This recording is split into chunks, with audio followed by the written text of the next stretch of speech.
Good morning students. हमने जो हमारी कविता ग्रामश्री स्टार्ट की हुई है उसके 3 पैरों की सप्रश्न व्याख्या हम कर चुके हैं। आज हम करेंगे इसके 4th पैरे की सप्रश्न व्याख्या। ठीक है जी।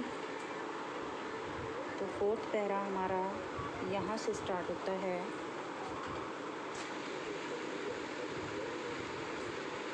अब रजत स्वर्ण मंजरियों से लद गई आम्र तरु की डाली, झर रहे ढाक पीपल के तल, हो उठी कोकिला मतवाली।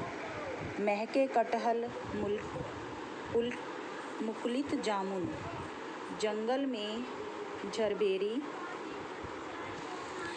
जूली, फूले आड़ू नींबू दाड़िम, आलू गोभी बैंगन मूली। प्रसंग पहले वाला। कवि सुमित्रानंद पंत जी। कविता ग्रामश्री। व्याख्या। प्रस्तुत कवितांश में कवि ने ग्रामीण क्षेत्र की प्राकृतिक सुंदरता का वर्णन करते हुए कहा है कि अब वहाँ आम के वृक्ष की टहनियाँ चांदी और सुनहरे रंग के बोर से लद गई हैं। मंजरियों। अब रजत स्वर्ण मंजरियों से, मंजरियों का अर्थ होता है बोर, लद गई हैं अर्थात आम की टहनियों पर बोर उग आया है। झर रहे ढाक पीपल के दल, हो रही कोकिला मतवाली, जिसमें उन पर फल लगने की आशा हो गई है। जब पेड़ों पर की टहनियों पर बोर लग जाते हैं तो उसके बाद फल लगने की आशा हो जाती है। उस समय ढाक और पीपल के वृक्ष के पत्ते झड़ रहे हैं। ऐसे सुहावने एवं सुंदर वातावरण में कोयल भी मस्ती में भरकर कूक उठती है। महके कटहल मुकुलित जामुन, जंगल में झरबेरी झूली। ऐसे सुहावने एवं सुंदर वातावरण में कोयल भी मस्ती में भरकर कूक उठती है। इसके अतिरिक्त कटहल के पेड़ भी महक उठे। जंगल में झरबेरी झूली, फूले आड़ू नींबू दाड़ी, आलू गोभी बैंगन मूली। जामुन पर भी बोर लग गया है। जंगल में छोटे छोटे बेरों वाली झाड़ियाँ भी बोरियां में झूल रही हैं। आड़ू नींबू अनार आलू गोभी बैंगन मूली आदि फल और सब्जियां खूब उगे हुए हैं। भावार्थ। कवि के कहने का भाव यह है कि वसंत ऋतु में विभिन्न प्रकार के फलों के वृक्षों पर फल फूल लग जाते हैं। वातावरण अत्यंत ही प्रसन्नतामय बन जाता है। शब्द योजना विषयानुकूल है। कवि ने इन पंक्तियों में ग्रामीण अंचल की प्रकृति के विभिन्न दृश्यों का सजीव व सुंदर वर्णन किया है। Para number 5।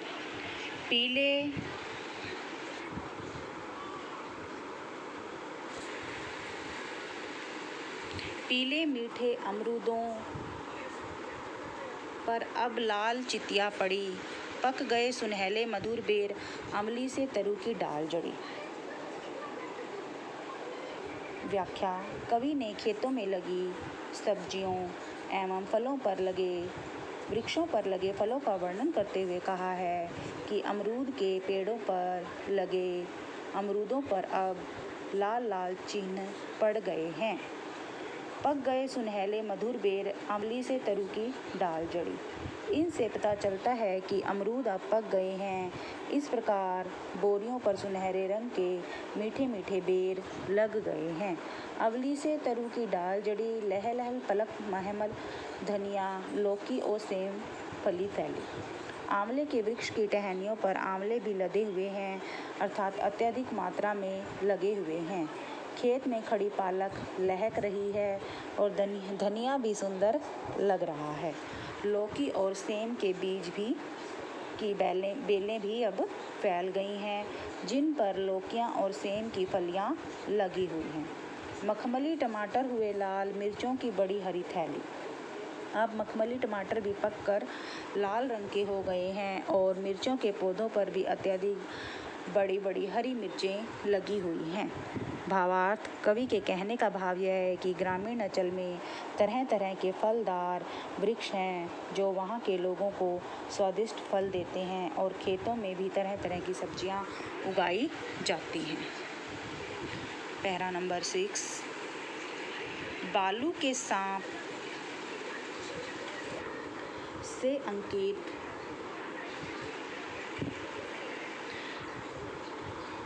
बालू के सांप से अंकित गंगा की सतरंगी रेती, सुंदर लगती सरपत छाई तट पर तरबूजों की खेती।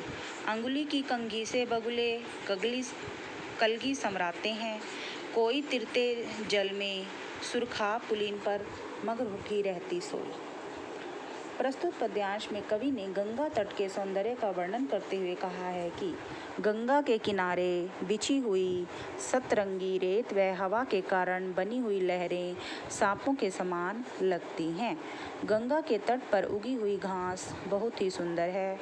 वहाँ पर किसानों द्वारा तरबूजों की फसल उगाई गई है। उनके पाँव के पंजे से अपने सिर की कलगी संवारते हुए बगुले अत्यंत ही सुंदर लगते हैं। चक्रवाक पक्षी गंगा के पानी में तैर रहे हैं और गंगा किनारे बैठी मगरोठी सोई हुई है। भावार्थ: कवि के कहने का भाव यह है कि गंगा के किनारे पर फैली रेत, तरबूजों की फसल और हरी भरी घास के साथ वहाँ तरह तरह के पक्षी क्रीड़ाएं कर रहे हैं। Next para. हंसमुख हरियाली हिम आतम सुख से अलसाए से सोए, भीगी अंधियाली में निशी की तारक सपनों में से खोए। मरकत डिब्बे सा खुला ग्राम जिस पर नीलब नभ आच्छादन, निरुपम हिमांश से संदिग्ध शांत निज शोभा से हंसता जन्म। कवि ने ग्रामीण अंचल की प्राकृतिक छटा का उल्लेख करते हुए कहा है कि वहाँ की हंसमुख हरियाली सदा ही सर्दी की धूप में ऐसी लगती है जैसे धूप सेकने से अलसाई हुई हो, अर्थात खोई सी है।